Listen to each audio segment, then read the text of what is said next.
Finalement, je me suis aperçue qu'on était dans l'entreprise apprenante, sans avoir posé véritablement le nom dessus. Donc maintenant, c'est chose faite. Les entreprises les plus performantes seraient-elles celles qui bâtissent la capacité d'apprendre plus vite que la concurrence? Je suis Cyril Ijard et avec la société nous avons décidé d'aller à la rencontre de celles et ceux qui font l'entreprise apprenante. Responsables de la formation, DRH, directrices et directeurs d'universités d'entreprise, experts de la EdTech ou de la pédagogie, nos invités viennent partager leurs expériences, leurs apprentissages et leur vision du monde de la formation professionnelle et du développement des compétences. Au fait, c'est qui nous? Nous, c'est un collectif dont la mission est de faire des richesses humaines le moteur de performance des organisations. Et c'est grâce à nous que le podcast L'entreprise apprenante existe. Aujourd'hui, je reçois Carole Archer, directrice formation à la Banque Populaire Grand Ouest. Carole nous partage le modèle d'entreprise apprenante qu'elle a formalisé depuis 3 ans. Ce modèle repose sur 3 piliers qu'elle détaille point par point. Ce modèle est d'ailleurs un bel exemple d'une organisation apprenante. On y distingue la volonté de donner du sens à chaque action pour développer une vision partagée au niveau de l'ensemble des collaborateurs de la banque. Bonne écoute. Bonjour Carole. Bonjour Cyril. Carole, je suis très heureux de vous recevoir dans l'entreprise apprenante. Ça fait un petit moment que je vous suis sur LinkedIn et chaque fois que je voyais un de vos posts, d'une part, je les trouvais tous très très intéressants et je me suis dit à la Banque Populaire Grand Ouest, il a l'air de se passer pas mal de choses au niveau de la formation et donc c'est pour ça que je vous ai contacté et donc je suis vraiment très très heureux de pouvoir vous recevoir pour qu'on puisse parler de ce que vous faites à la Banque Populaire. Alors, avant toute chose, je vais vous demander de vous présenter et de me donner 3 événements clés de votre parcours. 3 événements. Bon, alors, donc je m'appelle Carole Archer, je suis directrice de la formation donc à la Banque Populaire Grand Ouest depuis 3 ans maintenant, et avant ça, j'ai travaillé pendant plus de 20 ans dans l'accompagnement des artisans, des commerçants et en particulier des agriculteurs. Donc j'ai fait mes études à l'école supérieure d'agriculture d'Angers. Donc, je fais un petit coucou d'ailleurs à la promo 93. Je ne sais pas si nous écoute, par exemple. J'ai travaillé quelques années aussi à la Chambre d'agriculture du Morbihan, où j'ai accompagné des jeunes agriculteurs. Et j'ai aussi animé des groupes d'échange d'agriculteurs. Donc, ça s'appelait les GVA. Et j'ai envie de dire, c'était un peu les prémices des échanges entre pairs. Voilà, donc sans le savoir, j'avais déjà fait finalement un peu de formation. Ensuite, j'ai collaboré une dizaine d'années avec la Banque Populaire de Bourgogne-Franche-Comté. Et là, j'ai exercé des métiers d'expertise agricole, d'expertise corporate, PME, sur le département de la Côte d'Or. Et puis, j'ai appris le métier de banquier, en fait. Donc, avec mes collègues, avec la formation et aussi avec l'aide de mes collègues. Et ça fait 10 ans que je travaille à la Banque Populaire Grand Ouest, où j'ai fait quelques métiers différents aussi, puisque j'étais responsable du marché de l'agriculture, puis directrice du marché des professionnels et des artisans.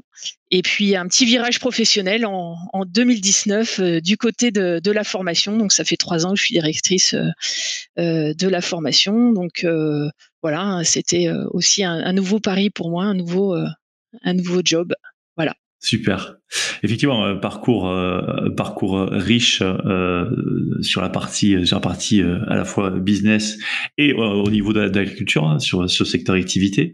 On connaît bien sûr la Banque Populaire, mais je pense que c'est intéressant que vous puissiez représenter ce qu'est la Banque Populaire et notamment la Banque Populaire Grand Ouest, parce que on sait que ça fait partie du groupe BPCE et autres, mais c'est toujours bien de le représenter pour les auditeurs. Eh ben très bien. Je vais faire assez court parce qu'il y a plein de choses à dire, mais on est une banque régionale, coopérative et hyper engagée sur notre territoire. On a un réseau de plus de 350 agences et centres d'affaires et on exerce sur 12 départements. Donc la Bretagne, les Pays de la Loire et la Normandie. On a une clientèle assez étendue entre les particuliers, les professionnels, l'entreprise, l'artisan, les associations, les agriculteurs et encore bien d'autres. Et finalement, vraiment, nous, ce qui nous intéresse, c'est d'accompagner tous ces clients-là sur le territoire. On exerce aussi, on a 2 marques, Crédit Maritime et Banque Populaire. C'est une particularité à noter. Et enfin, on a une raison d'être. J'ai envie de citer vraiment parce que ça nous aide au quotidien à avancer sur nos sujets, notamment d'entreprises apprenantes. C'est résolument coopératif, responsable et innovant. Nous accompagnons avec enthousiasme ceux qui vivent et entreprennent sur terre, mer et littoral dans le Grand Ouest. Voilà, donc tout un programme qu'on essaie de faire vivre dans notre quotidien professionnel. Ok, super. Non, c'est super intéressant effectivement de mentionner la raison d'être de la Banque Populaire Grand Ouest, où on voit qu'il y a un véritable ancrage dans le territoire. Donc Carole, vous l'avez dit, depuis 3 ans, vous travaillez à la formation. Vous avez peu à peu formalisé une organisation apprenante. Et par rapport à nos échanges préliminaires, vous m'avez vraiment parlé de la formation. Alors dans la formation, il y a le formel, mais il y a aussi l'informel. Et vous m'avez dit qu'il y avait finalement, quand vous êtes arrivé, vous avez vu qu'il y avait déjà de l'informel qui est pratiqué ici et là, et que finalement vous êtes venu formaliser, vous êtes venu structurer en fait en parallèle de la formation formelle qu'on va retrouver en salle ou en digital learning, toute cette formation informelle. Comment avez-vous commencé quand vous êtes arrivé en 2019? Voilà, c'était quoi le chantier? Qu'est-ce que vous avez vu et comment vous avez travaillé? Alors vous l'avez dit Cyril, finalement je me suis aperçue qu'on faisait déjà énormément de choses. Mais comme pour moi c'était assez nouveau finalement le domaine de la formation et de la RH. Je suis pas issue de ces métiers-là. À ma prise de poste, en fait, j'ai passé vraiment beaucoup de temps à lire des documents, des articles. Je me suis beaucoup inspirée d'ailleurs de Mag RH et aussi du magazine personnel. C'est le magazine de l'AN DRH. Et j'ai participé aussi à pas mal de conférences, notamment le Learning Show sur Rennes. Finalement, je me suis imprégnée de tout ça, de cette matière. J'ai rencontré aussi beaucoup de professionnels de la formation. Et petit à petit, je me suis construit une idée de la matière formation. En plus de tout ça, en sous-jacent quand même, on peut dire que faire de Pepego une entreprise apprenante, c'était déjà inscrite quand même dans l'intention de notre direction générale. Voilà, il y avait quand même un socle solide de base sur le sujet. Et finalement, il a fallu un peu rassembler tout ça et j'ai construit et j'ai écrit une politique de développement des compétences. Autrement dit, je me suis nourrie de tout ça et j'ai posé les choses dans une politique de développement des compétences qui a été ensuite partagée avec la direction générale et validée.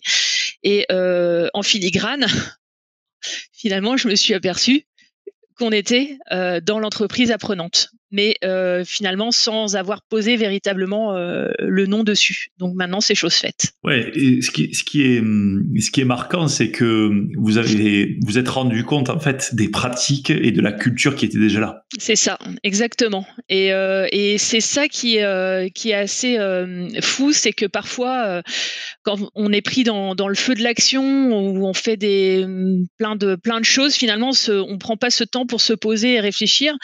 Et moi, c'était l'occasion pour moi qui arrivait de le faire. Donc c'était assez, c'était hyper, pour moi, c'était hyper enrichissant, et de se dire, bah oui, en fait, on est déjà dans l'entreprise apprenante. Il y a certainement quelques éléments à régler ou d'autres choses à rajouter, mais finalement, ce qu'on fait, c'est déjà ça. Mais encore faut-il qu'on se pose et qu'on l'écrive et qu'on le partage surtout, que tout le monde en ait bien conscience. Et c'est ça finalement mon job à moi aussi aujourd'hui.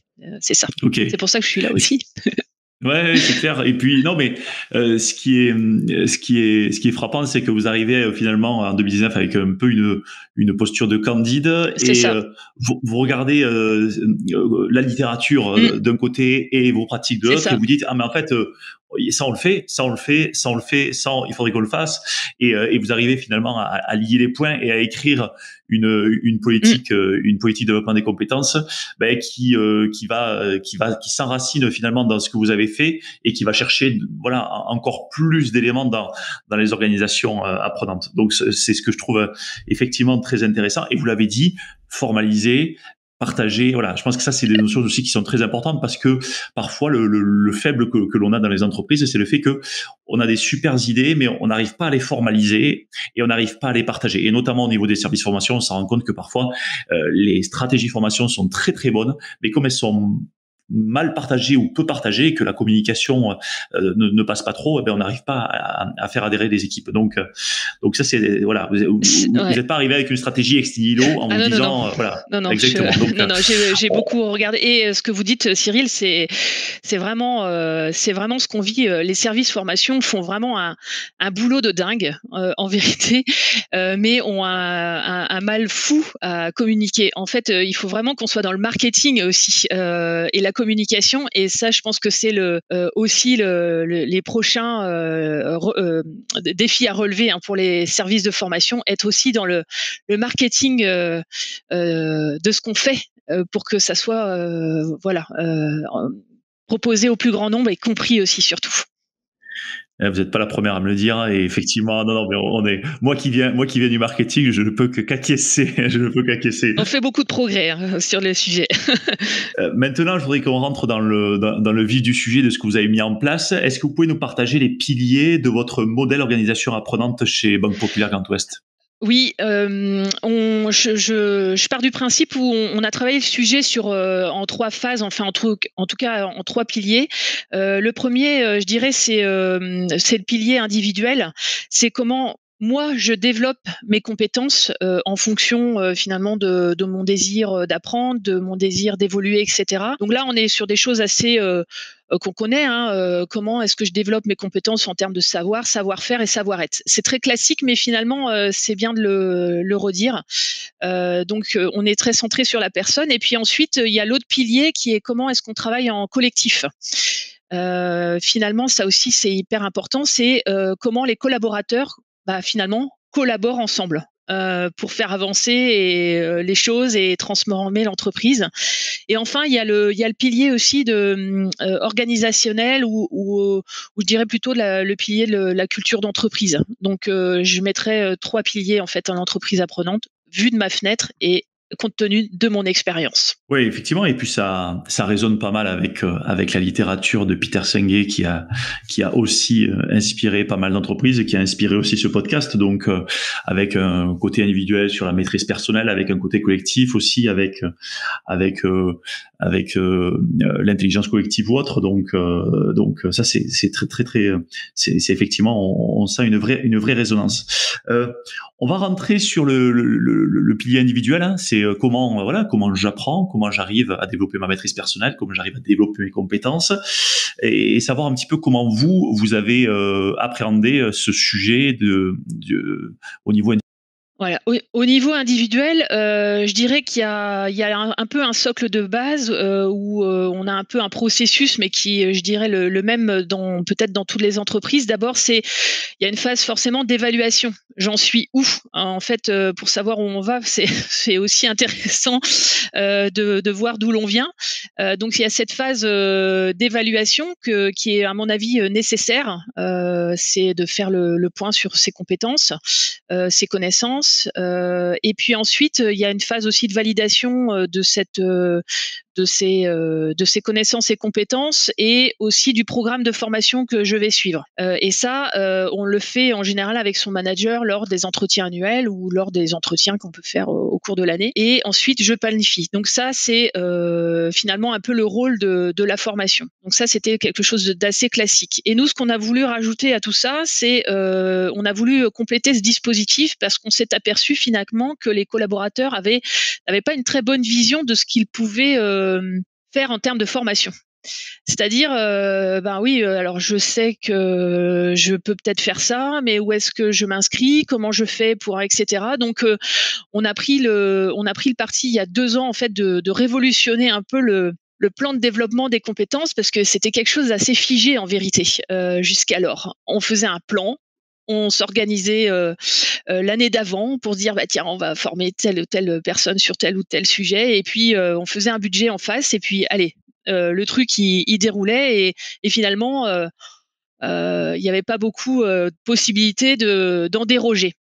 Donc, on écrit toujours un plan de développement des compétences puisqu'il faut bien donner une ligne et un cadre, mais on a quand même donné la possibilité aux collaborateurs de choisir leur formation dans un catalogue qu'on a créé, de formation de à peu près 130 références pour leur donner aussi, des idées, des bases, l'envie d'aller.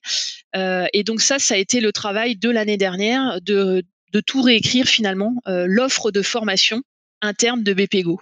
Un peu comme un organisme de formation le fait quand, voilà, quand ils ont des formations à nous proposer. Nous, on a fait notre catalogue en interne, et ce catalogue, il est à la fois, donc riche de formations à la fois, métier, hein, bancaire évidemment et sur l'assurance, ça, voilà, c'est le savoir. Sur le savoir-faire aussi, puisqu'on travaille beaucoup sur la partie, posture, relation client, c'est hyper important pour nous, autant que le savoir. Et puis maintenant, de plus en plus, on ouvre aussi sur des sujets, de savoir-être. Voilà, donc par exemple, on fait beaucoup de formations autour, de la prise de parole en public, notamment ou, même, savoir rédiger des mails, enfin voilà. Donc on a une offre qui est assez, globale et sur pas mal de sujets, finalement ces collaborateurs, ils peuvent choisir dans ce catalogue. Donc on l'améliore encore pour être encore plus dans le marketing et dans la communication. Donc cette année, dans l'entretien annuel notamment, on va être encore plus précis sur, l'offre, pour que les collaborateurs aient envie en fait de s'inscrire. Et tout ça va se jouer là à partir du mois de janvier puisque les entretiens annuels vont commencer, chez nous, hein, voilà. Et donc, lors de cet entretien annuel, finalement le collaborateur, il va revenir aussi sur, les formations qu'il a pu faire, l'année passée pour refaire un feedback, et un retour avec son manager sur ce qu'il a appris, ce qu'il a envie de voilà, ce sur quoi il s'est développé. Et puis, ça va être l'occasion aussi de se dire: «Bah tiens, moi j'ai envie de progresser sur tel ou tel sujet» et donc d'utiliser ce fameux catalogue de formation qu'on aura mis à leur disposition en autonomie de choix. Et pour moi, c'est un peu la révolution, de ce qu'on par rapport à ce qu'on faisait il y a 3 ou 4 ans où le truc était hyper cadré et finalement on bougeait pas les lignes, pendant l'année. Donc là, c'est une façon pour eux d'être, voilà. Je me permets juste effectivement de reprendre ce sujet parce que je sais que vous avez d'autres choses à dire sur la partie individuelle, mais c'est vrai que c'est important de le dire que euh, quand on est dans une culture, notamment dans le domaine bancaire où il y a beaucoup de réglementaires, donc en fait on fait beaucoup de formations réglementaires, qu'on soit conseiller particulier, pro ou en gestion de patrimoine.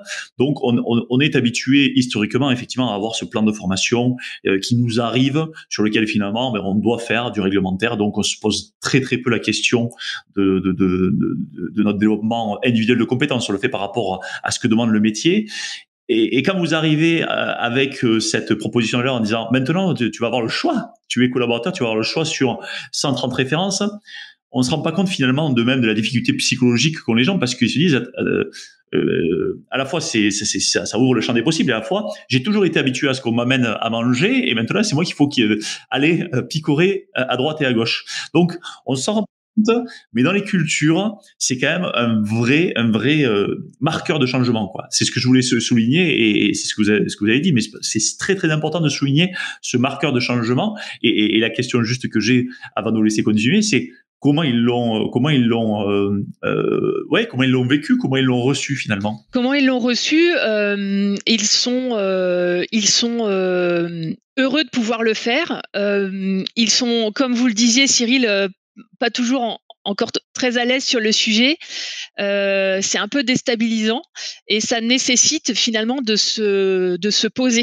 On parlait de prendre du recul et c'est vraiment hyper important à un moment ou à un autre de, faire un peu un état de lieu de finalement de fort de mes expériences, ouais, je sais faire tout ça et puis maintenant j'ai envie de progresser encore sur tel ou tel sujet donc ça nécessite de savoir, prendre le temps en fait et c'est ça peut-être le plus difficile parce qu'on est vraiment dans l'instant, on est vraiment dans la rapidité des choses et donc ça ils l'ont bien vécu et je pense que ça va être encore mieux cette année parce qu'on a vraiment, au contraire, on a ouvert la boîte de Pandore et donc ils sont de plus en plus exigeants exigeant vis-à-vis de nous et j'ai envie de dire c'est très bien. Donc il faut qu'on soit à la hauteur des attentes parce que c'est beaucoup de demandes de formation que nous avons à traiter. Donc pour nous aussi, c'est un sacré challenge au niveau des services de formation puisque derrière, ça veut dire qu'il faut qu'on traite des demandes individuelles dans des entreprises qui sont avec beaucoup de salariés. Donc ça nécessite un nouveau mindset, si j'ose dire, et une nouvelle ouverture et une nouvelle organisation. Donc on s'est mis des challenges sur ce sujet-là. Et sur le parti individuel, je sais qu'il y a d'autres sujets. Ouais, j'avais envie de vous dire aussi que on axait aussi beaucoup sur les formations diplômantes et certifiantes. Pour nous, c'est vraiment quelque chose de très important. On a vraiment une politique hyper volontariste sur le sujet, et donc ça veut dire que par exemple, je vous donne un chiffre, 139 collaborateurs ont été diplômés et certifiés en 2021 à Banque Populaire Grand Ouest. Donc on va travailler avec les universités de notre territoire pour collaborer et faire en sorte que nos collaborateurs s'inscrivent, je sais pas, par exemple en DU gestion de patrimoine. Notamment, on va beaucoup travailler aussi avec l'école supérieure de la banque, notamment sur des bachelors pro. Donc ça c'est important. Et puis de plus en plus aussi, on certifie nos programmes. Par exemple, on a un tout nouveau programme qui existe depuis 1 an. C'est le Go vers le management. C'est le programme pour nos nouveaux managers et il est certifiant. C'est-à-dire que on aurait pu se dire, bah tiens, on fait un programme interne de formation pour nos managers. Mais en plus de ça, c'est un peu la cerise sur le gâteau. On certifie ce programme parce que on estime que c'est un gage aussi d'implication. Quand c'est certifiant, il y a un rapport d'application à faire, il y a un enjeu à la fin, il y a une soutenance et c'est hyper impliquant. C'est sûr que ça demande du travail, mais à la sortie, avec la certification, il y a aussi une fierté quand même du travail accompli. Et puis derrière ça, c'est aussi sympa sur un CV ou en tout cas sur un parcours professionnel, d'avoir cette certification gage en fait gage de réussite d'un programme. Donc on croit vraiment beaucoup à ça et on se donne vraiment les moyens d'accompagner nos collaborateurs sur ce domaine du diplôme et de la certification. Voilà. Donc ce que j'avais envie de vous rajouter sur cette partie-là. Est-ce que sur la partie, on va dire plus formation informelle, est-ce qu'il y avait des éléments qui étaient en place, il y avait des pratiques en place, je suppose, du coaching ou autre ou du mentoring. Qu'est-ce que vous avez fait sur cette partie-là? Je me suis aperçue qu'on utilisait finalement plein de méthodes pédagogiques. Souvent on dit bah il faudrait que on fasse ça, mais en fait, on le fait déjà. On fait déjà beaucoup de choses. Et donc, j'ai listé il y a un mois de ça, finalement, tout ce qu'on était capable de faire. Et on fait des formations présentielles, on fait des classes virtuelles. Alors bon, avec un petit effet Covid, évidemment, ça nous avait, voilà. Il y a aussi ces enjeux-là. On fait des e-learning. Vous parliez des FRO, en tout cas des e-learning, des formations réglementaires et obligatoires. Ben, elles se font par des e-learning. On fait des tutos vidéo. On fait du micro-learning. On propose des MOOC. On a des plateformes d'ancrage. On fait du tutorat. Donc ça, c'est quelque chose qui est fait c'est peut-être finalement de l'informel, mais pas tant que ça. En tout cas, ce qu'on souhaite, nous, c'est continuer à proposer cette forme d'accompagnement et peut-être même encore aller plus loin en certifiant nos tuteurs.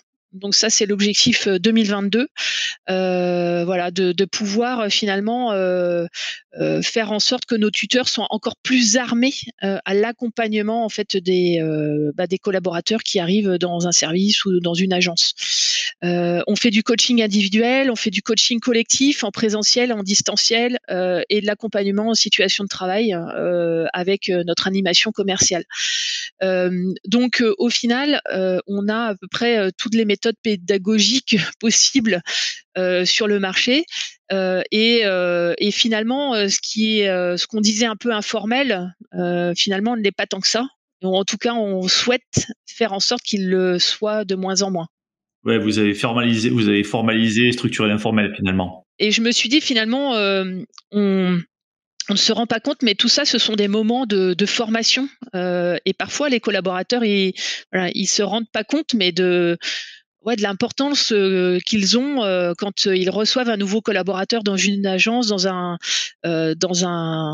une équipe, parce que ce sont des formateurs. Ils accompagnent, en fait, leurs collègues et ça, c'est une richesse, extrêmement importante qu'il faut absolument mettre en avant et valoriser. Et il y a une question qui me vient et qui est une réelle question, hein, pour des services formation aujourd'hui, parce qu'en fait, on se rend compte qu'on est face à une explosion en fait des modalités pédagogiques, et vous venez d'en citer un certain nombre que vous avez mis en place chez vous, et vous vous dites, j'ai pas non plus une équipe extensible.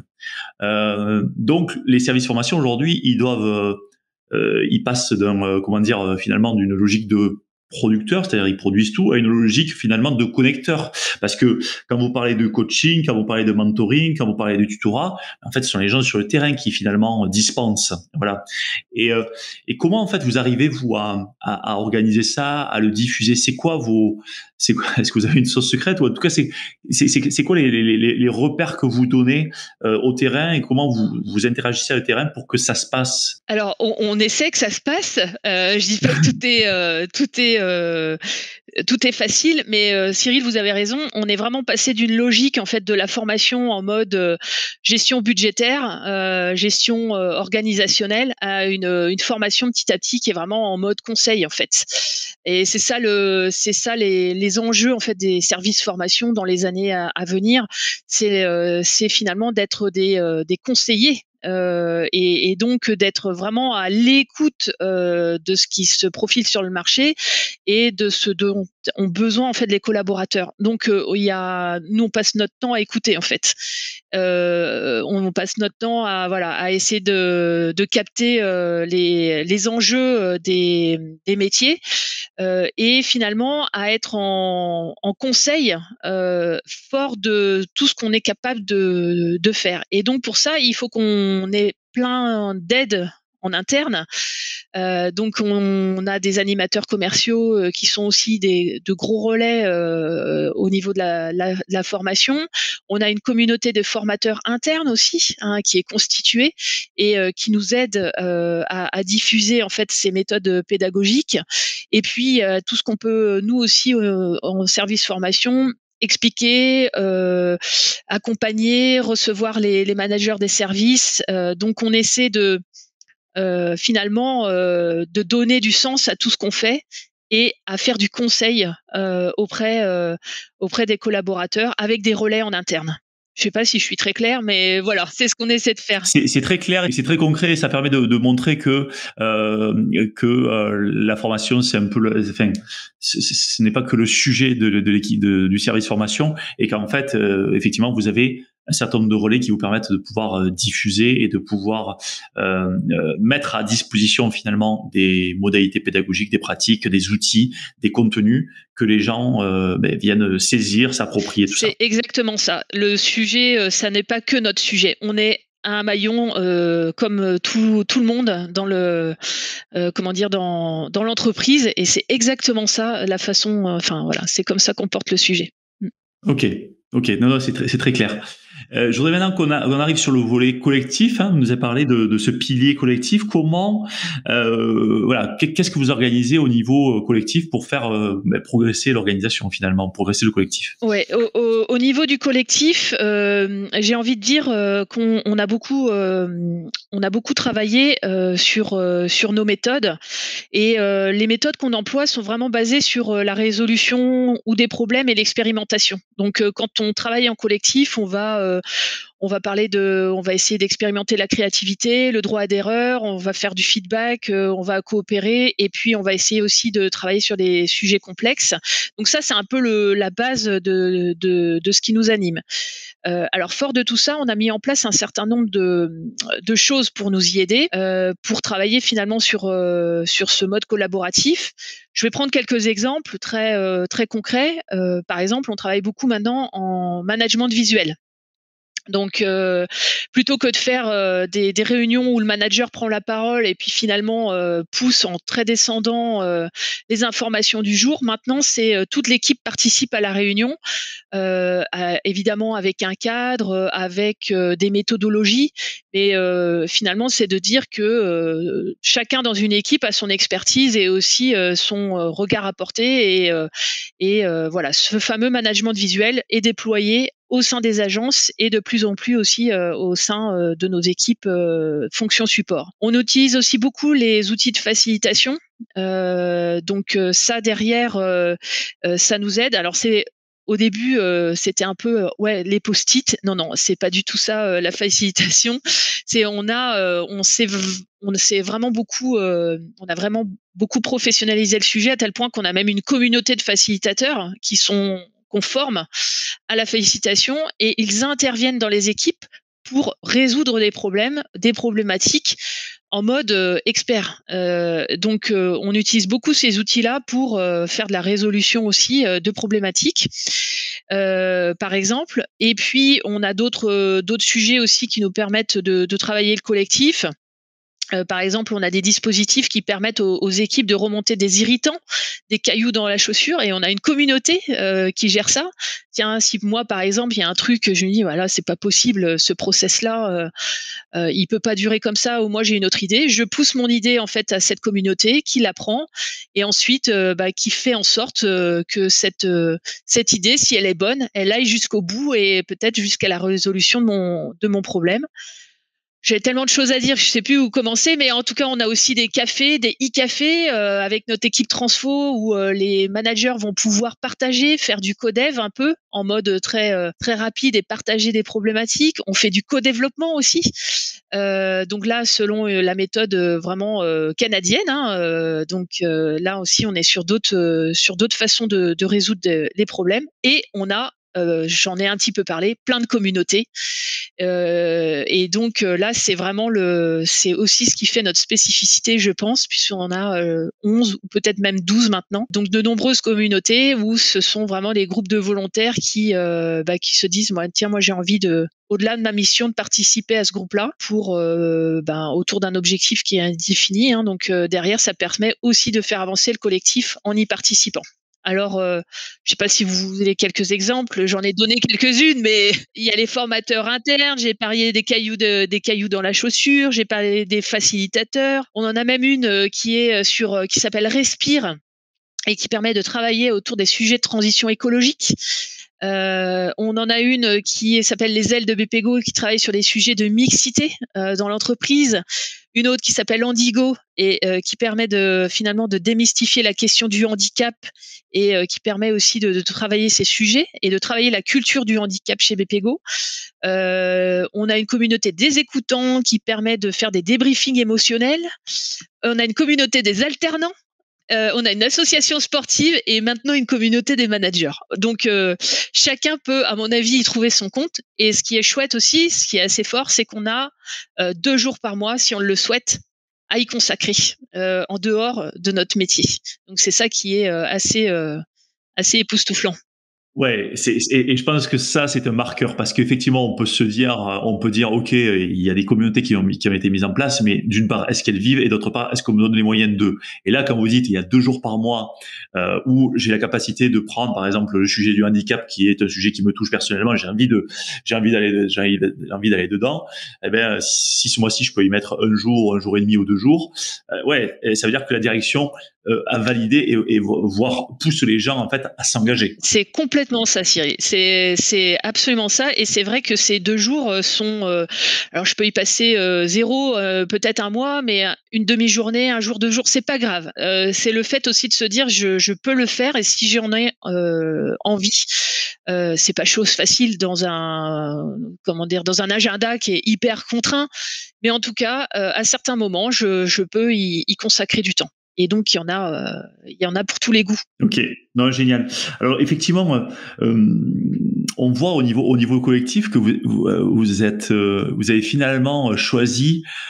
Vous n'avez pas choisi les sujets au hasard, j'ai envie de dire. Quand vous parlez de créativité, de feedback, de résolution de projets complexes, on voit que ce sont globalement des compétences qui sont les compétences qui sont des compétences aujourd'hui critiques et qui vont être amenées à être des compétences de plus en plus utilisées dans l'entreprise.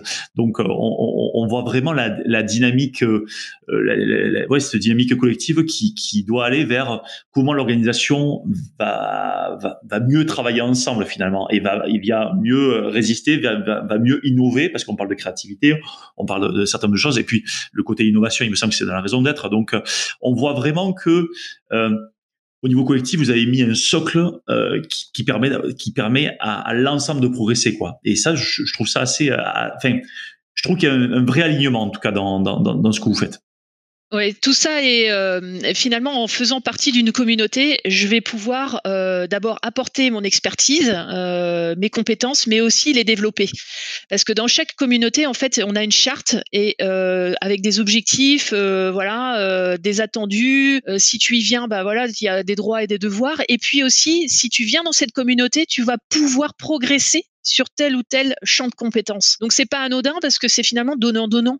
C'est-à-dire que la personne qui y fait partie, ben, peut-être qu'elle a jamais pris la parole en public. Mais que là, comme elle fait partie d'une communauté, elle va être obligée de le faire pour expliquer à tel ou tel collaborateur le sujet, où elle va faire partie, elle va présenter un webinaire. Et donc là, elle va progresser sur quelque chose finalement qu'elle aurait pas exercer dans son métier. Donc on a aussi dans ces chartes-là des communautés finalement dit bah voilà, les compétences que vous allez pouvoir développer dans ces communautés sont ça et ça. Et finalement c'est des soft skills beaucoup qui nous seront hyper utiles qui nous sont utiles et qui vont être hyper utiles dans les années qui viennent, parce que bon, les métiers vont changer, évoluer, et on sait bien que les compétences elles durent plus très longtemps, donc il faut être tout le temps en permanence en train d'apprendre en fait.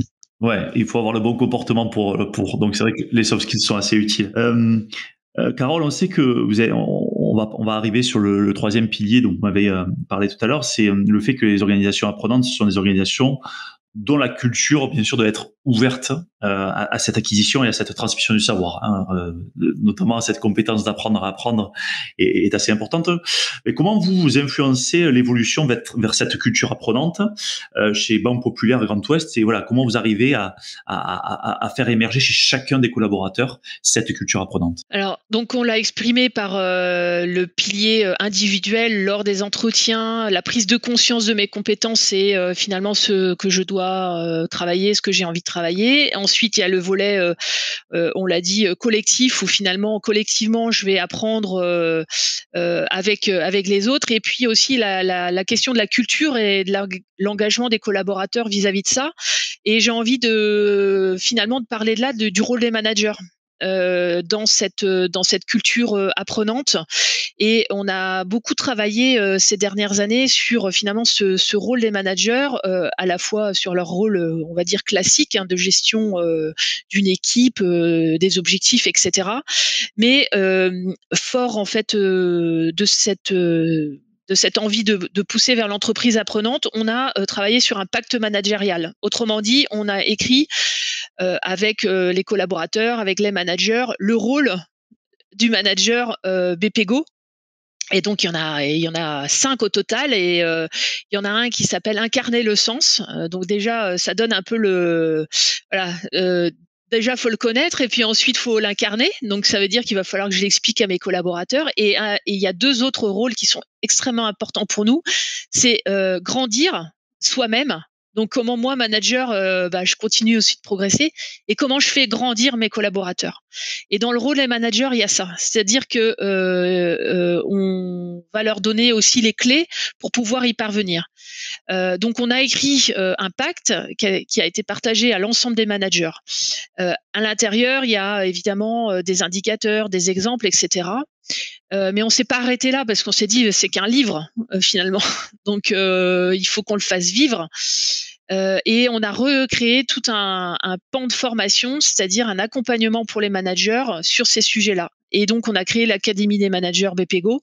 Autrement dit, on a complètement revu en fait notre formation pour les nouveaux entrants dans la fonction managériale, qui colle complètement au pacte managérial, qui colle complètement à je fais grandir mes collaborateurs.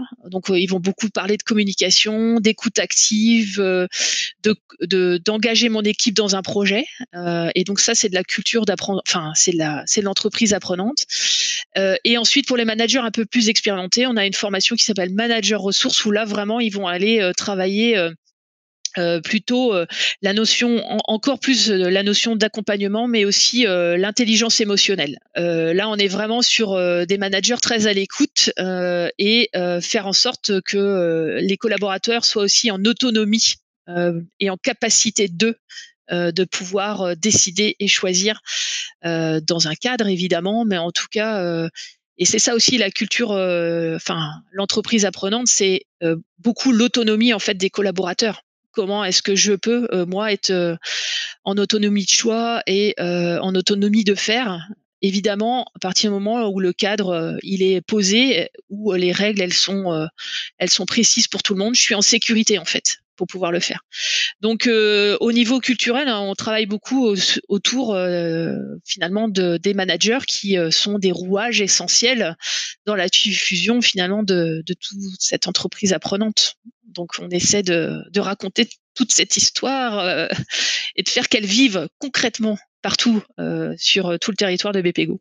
Ouais, et en fait, c'est marrant votre dernière phrase, essayer de faire vivre toute cette histoire, et on va finir là-dessus. Mais c'est vrai que vous avez parlé au départ de cette raison d'être, de ce sens, et on sent au fil de notre discussion vraiment que au-delà de faire des choses, vous expliquez pourquoi. Et on est dans le sens, on est dans le pourquoi. Et chaque fois, vous questionnez le pourquoi. Et vous demandez d'ailleurs aux collaborateurs de questionner le pourquoi. Vous demandez aussi aux managers de questionner le pourquoi. Et vous demandez à chacun de s'approprier le pourquoi afin qu'ensuite, l'organisation, en fait, ait cette vision partagée, en fait, et cet alignement pour dire, on sait tous vers où on va, collectivement, en termes d'organisation. Et ensuite, on demande à chacun, moi, là-dedans, je sais vers où l'organisation va, où j'ai envie d'aller dans cet écosystème. Et donc, c'est ça qui est dur. Il faut quand même se rendre compte, c'est un vrai challenge de pouvoir à la fois donner à chacun la possibilité de se dire, je suis capable d'avoir une évolution, voilà, d'avoir un champ de jeu assez large, et à la fois, je comprends tout à fait vers où on va. Et ça, on se rend pas compte de la difficulté. Et donc, donner du sens, donc déjà avoir une raison d'être formalisée, notamment au niveau du service formation, tout ce projet, et pouvoir le diffuser, c'est en soi un challenge, mais c'est ce qui permet aussi à chacun de s'emparer et de comprendre et aussi de contribuer à faire que l'organisation elle va être meilleure demain. Et on s'en rend pas assez compte, mais c'est vrai que ça part du pourquoi. On part du pourquoi, on part du sens, et derrière on découle. Parce que on parlerait de la même on parlerait de la même stratégie, mais qui n'est pas expliquée. Et ce que vous avez dit au début, il faut l'expliquer par le pourquoi. En fait, ça fonctionne pas. Enfin, je veux dire, on serait pas en train de discuter de succès, on serait plutôt en train de se dire, là c'est difficile, on n'arrive pas à faire comprendre. Mais en fait, c'est la base. Pour moi, c'est la base. Et mais encore faut-il l'avoir conceptualisé aussi un peu. À un moment, il faut aussi se poser et l'écrire ou le réfléchir pour pouvoir bien l'expliciter. Et ça, c'est à mesure de recevoir les infos, de les concocter, de les tenter, de les louper, etc. Et puis finalement, ça donne quelque chose qui a du sens, mais et c'est vrai que c'est hyper important en fait de se poser un moment pour l'écrire et pour être très facilitant dans la façon dont on va l'exposer aux autres en fait, pour aussi qu'ils comprennent bien, comme vous le disiez, où ils vont dans tout ce chemin, quel chemin je vais suivre pour arriver aussi à mes envies personnelles quoi, quelque part. Exactement. Bon, super. Merci beaucoup, Carole. Merci Cyril. C'était génial, et j'ai appris beaucoup, vraiment beaucoup de choses. Et puis voilà, vous avez vraiment exposé un modèle, donc je pense que ça va aussi résonner dans les oreilles de nos auditeurs, avec 3 piliers qui sont très très intéressants, et voilà, et ça nous invite à réfléchir à nos propres pratiques et à pouvoir s'inspirer de ce que vous faites. Merci beaucoup, Carole. Merci beaucoup Cyril.